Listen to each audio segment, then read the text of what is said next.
Morning guys, it's Ian Coleman, 25th of May 2021, 8:24 in the morning in the UK.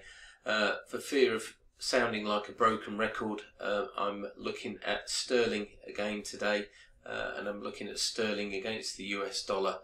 I like the baskets, I like the setup in cable as well. So let's get to the charts. This is the sterling basket. We spoke about this. Let's just get the chart up. Okay, this completion of a cipher pattern. We talk about this wedge breakout. Now we're now retesting the wedge. We could potentially make a head and shoulders, and I want to show that in this time frame. This is the 1 hour time frame. So this will be the left shoulder up to the head, and then coming up towards the right shoulder here at 61.8%. But there's two reasons why I think sterling is going to stall here. Firstly, I've got some bespoke resistance here at this line here, 1984, which is just underneath the 50% retracement level. And if I go back to this time frame here, let's get rid of that. We can see that that looks like a retest of the wedge. So that's quite common to retest a breakout level. So that gives me my sterling bias for this trade outlook. If I go to this chart, this looking quite negative for the dollar basket, and I think a lot of traders are probably looking at this thinking descending triangle formation is going to break to the downside.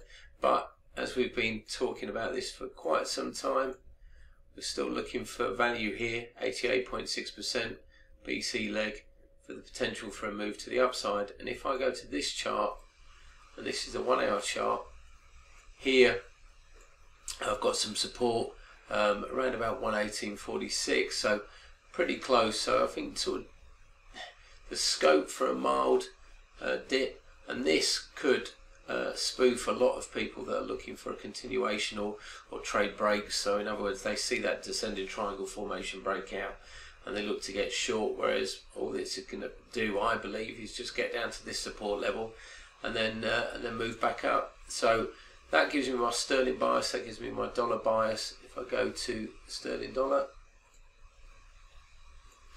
and again we talked about this, we talked about the wedge breakout and the fact it wasn't strong and it didn't hold. So I think that can now be null and void. We'll get rid of the target level, and I think what we're left with is a head and shoulders. Now, always nice to try and get in at the right shoulder. We could see a move up to here, 142.20, just as that dollar dips lower. Maybe this will spike higher. So starting to fade positions here. What I like is the target, of course. So to work out your target for a head and shoulders, it's the length from the head to the neckline projected from the potential breakout level, which is the neckline, and then down to there. So you're looking at around about 140, the figure.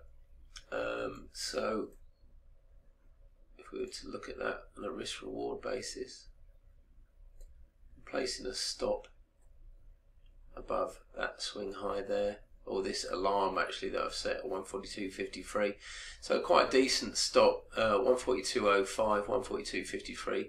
If you were to take this trade, 139.95, it give you about 4.3 R to the downside.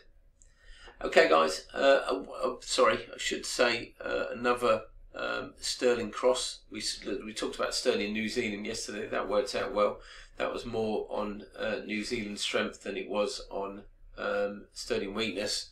And here, quite like this outlook as well for sterling Aussie.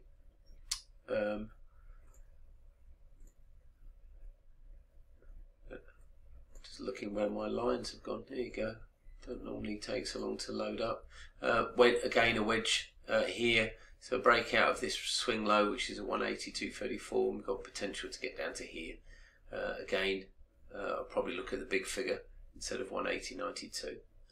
Okay guys, good luck. I'll be back again soon if I've got some updates on the dollar index and other dollar denominated pairs. Okay, best of luck today. Many thanks.